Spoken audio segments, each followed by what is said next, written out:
Yes, those pictures, of course, are absolutely devastating coming in from Baramati this morning, viewers. It is a scene that no one expected to wake up to, least of all, of course, the Pawar family, which is obviously bereaved right now. We're being told that they're rushing to Baramati to obviously take a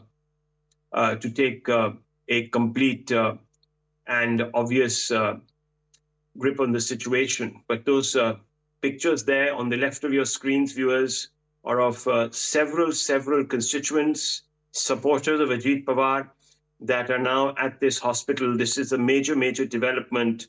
I just want to go back to Pallavi for just a few moments. We see in the middle of our screens, of course, Mr. Ajit Pawar in other times. And on the right, of course, the wreckage from the crash. And those are the pictures that tell you just how devastating the impact might have been. Arunima, this is looking extremely bad. This crash obviously taking place at a time which was most unexpected. That, of course, is an obvious statement. But from the wreckage, it shows that the plane was coming hurtling down to the ground. We would, of course, connect to a few experts, but Arunima, just talk us through these pictures. These pictures tell us a story. Yes, so it looks like, I mean, it was a smaller aircraft, like I was telling you. Was the weather a factor? Prima facie, if you look at the weather in Baramati today, what authorities are saying that it was a bright, sunny day. So did weather in any way play any role?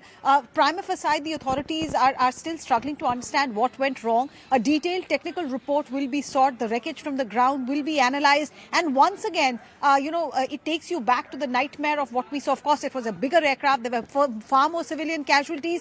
But what happened in Ahmedabad, again, the authorities are saying that, in this case also, we will have to look at the wreckage to figure out, because it looked like that the pilot had lost control and the way the chartered aircraft crashed, it immediately, was on fire, giving very little chance for anyone to come out of the wreckage and survive. And these pictures that we are putting out for our viewers, I think are testimony to what sources here in Delhi, in DGCA, in civil aviation are telling us. A detailed investigation will, of course, be done, but prima facie, that is the detail with which the authorities here are coming out with. Essentially, what they are saying after their primary investigation and speaking to primary sources on the ground is that this was a Learjet aircraft. Aircraft is called Learjet 45, and it had taken off with 5 people, including crew members. Personal security officials of Ajit Pawar were also on board, and it took off at about 8:45. And within minutes, it had crashed in Baramati. There's no official word as yet as to what went wrong. Was it a technical failure? What was the reason that the pilot lost control? But the visuals that we have tells you that the fire really left no chance for anyone, even if they were injured. The fire really left them with no chance of escaping the wreckage.